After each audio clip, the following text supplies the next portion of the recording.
Antes mesmo de pousar aqui em Cusco, eu já refletia como o lugar para o qual eu estava indo era, além de bizarramente lindo, muito tecnológico. A gente está numa cidade cercada por sítios arqueológicos, onde os povos originários transformaram as íngremes montanhas que tem aqui em escadarias agrícolas. Uma tecnologia que resolveu um problema real, que segue em pé há mais de 500 anos e vai continuar existindo por muitos outros. E é nesse contraste que a gente vai falar sobre arqueologia, só que digital. Porque de um lado temos construções feitas para durar gerações, e do outro temos a tecnologia que crescemos usando, feita para durar no máximo uma década. E isso reflete diretamente como a gente se relaciona com a nossa própria memória.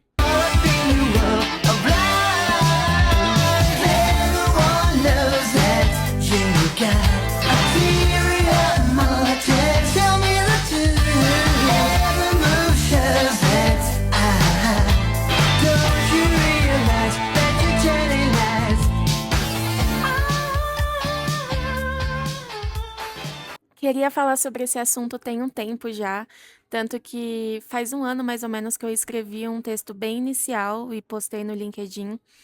Só que eu não queria que fosse uma nostalgia distante, sabe? Algo que eu não vivi, só observei e tal. Eu queria me expressar de uma forma mais pessoal. Então, para a gente falar sobre arqueologia digital, hoje a gente vai falar sobre lembranças também. Se hoje eu investi todas as minhas reservas na preservação desse sonho, foi porque há 16 anos atrás, uma garotinha do Jardim Brasil ganhava o seu primeiro computador da Positivo. E curiosa, inventava de criar mundos em servidores e navegadores pouco confiáveis. Em 2009 e 2010, a gente tinha o auge dos jogos de MMO e eu me aventurava desde os clássicos como Habbo Hotel, Club Penguin, Second Life, até os mais nichados como o Suitin, Maid Marian, Caneva, Avakin Life, Invu e por aí vai. Eu sempre tive aquela sensação de estar buscando a experiência perfeita. eh, Na verdade, eu buscava mais a imersão perfeita, sabe? Eu queria de fato sentir que eu estava suspensa a uma realidade diferente da minha. E cada um desses mundos existiu de verdade. Teve gente investindo tempo, criatividade, se relacionando, criando identidade e até mesmo desenvolvendo a própria construção de gênero ali dentro. Porque a gente está falando de espaços que a gente tinha liberdade para ser quem gostaríamos de ser, sem tantas pressões sociais. Até porque naquela época não existia essa conexão instantânea da sua avatar com o mundo real. Você só existia ali porque você ligava o computador, tá ligado?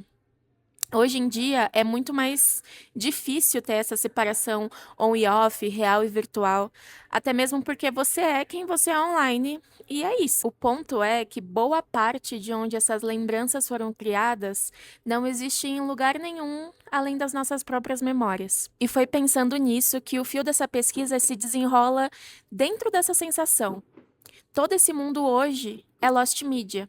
O termo Lost Media, ele se refere a conteúdos audiovisuais, jogos, páginas, plataformas, tudo que por inúmeros motivos se tornaram inacessíveis. Então, em teoria, a gente tem esse momento de hiperregistro, mas na real a internet ela está se desfazendo todos os dias. E o motivo disso surge na chamada Era Flash. O Adobe Flash Player foi, por mais de uma década, a principal tecnologia por trás de experiências interativas e jogos de navegador. Criadores independentes e estúdios pequenos utilizavam essa ferramenta para poder criar mundos que rodavam direto no browser, sem precisar instalar nada. Era simples, acessível e amplamente democrático. Com o tempo, o software passou a ser visto como inseguro e os navegadores começaram a limitar o seu uso.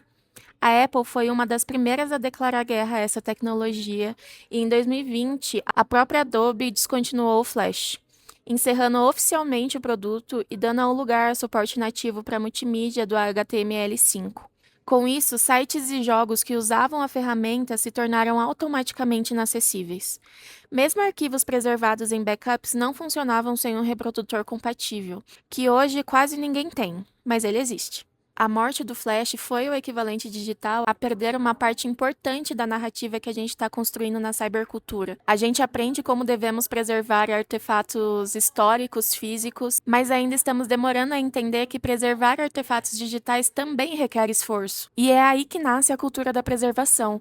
A gente tem comunidades inteiras que se reúnem para localizar episódios esquecidos, jogos que sumiram, versões de sites antigos, resgatam drives de filmes que não estão mais em streaming, pedaços de códigos, fazem acervos de memes, mantêm viva a lembrança de comunidades em mundos distantes.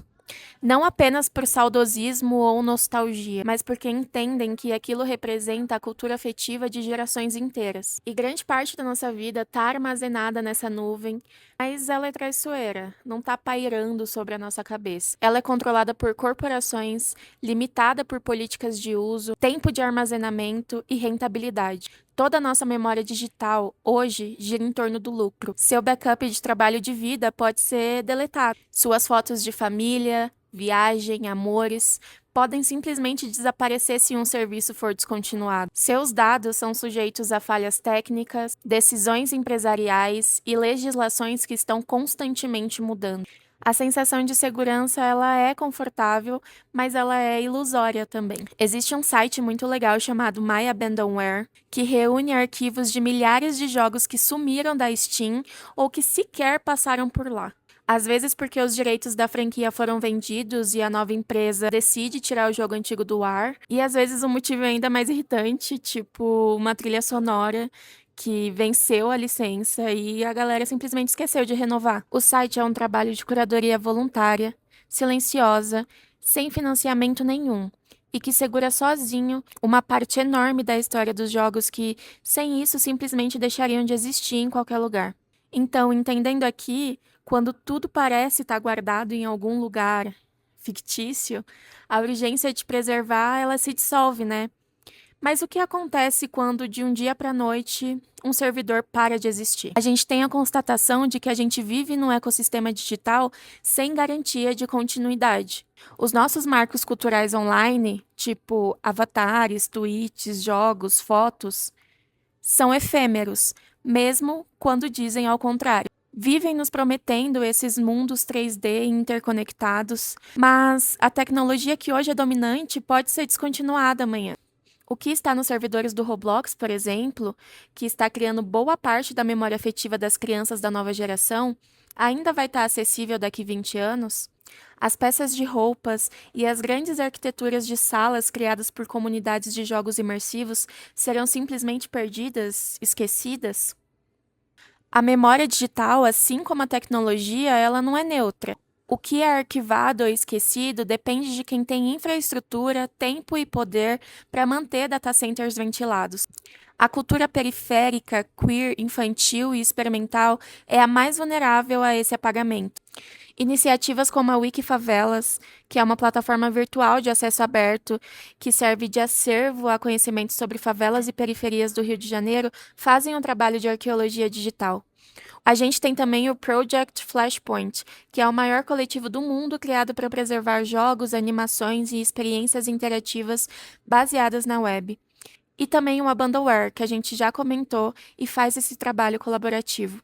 Todas elas são organizações de softwares livres e bibliotecas digitais descentralizadas, que estão trabalhando muito para criar formas de memórias duráveis, com códigos abertos e acesso coletivo. Assim como o documentário Preserving Worlds, da Mins TV, que entrevista jogadores online em seus mundos e investiga como o ecossistema ainda sobrevive entre salas e interações. A gente já conversou aqui sobre como os nossos dados estão sendo minerados e vendidos como produtos. Salvar o que é nosso chega até ser uma forma de insurgência. E assim, a preservação delas não pode ser responsabilidade de um indivíduo isolado, mas também não é uma questão neutra. O que é mantido ou descartado online revela prioridades econômicas, políticas e sociais. A gente pode fazer alguns movimentos para nos proteger, como migrar para formatos abertos ao invés de formatos proprietários que podem simplesmente ficar sem suporte, revelar as nossas fotos, então não confiar somente na nuvem, sempre ter uma cópia que você controla fisicamente, é interessante nesse cenário também. Participe e apoie coletivos que fazem esse tipo de trabalho. E o mais importante de tudo aqui desses movimentos é chequem os seus HDs e backups de tempos em tempos. Porque mídia física parada também degrada. Preservar é verbo de manutenção, então nada de só salvar e esquecer. E assim, para finalizar, eu queria deixar claro que nem tudo precisa ou pode ser salvo, mas o que desaparece diz muito a quem tem aquele tipo de poder e infraestrutura que decide o que se mantém vivo na rede.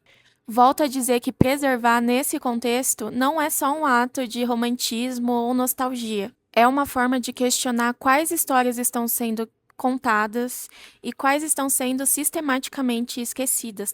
Sei que muita gente aqui que assiste a Cyber também compartilha dessa sensação e dessas lembranças, afinal somos filhas e filhos dessa geração. Então comenta aqui se esse vídeo te fez relembrar alguma coisa que fez parte da sua infância e simplesmente deixou de existir. Valeu e até a próxima!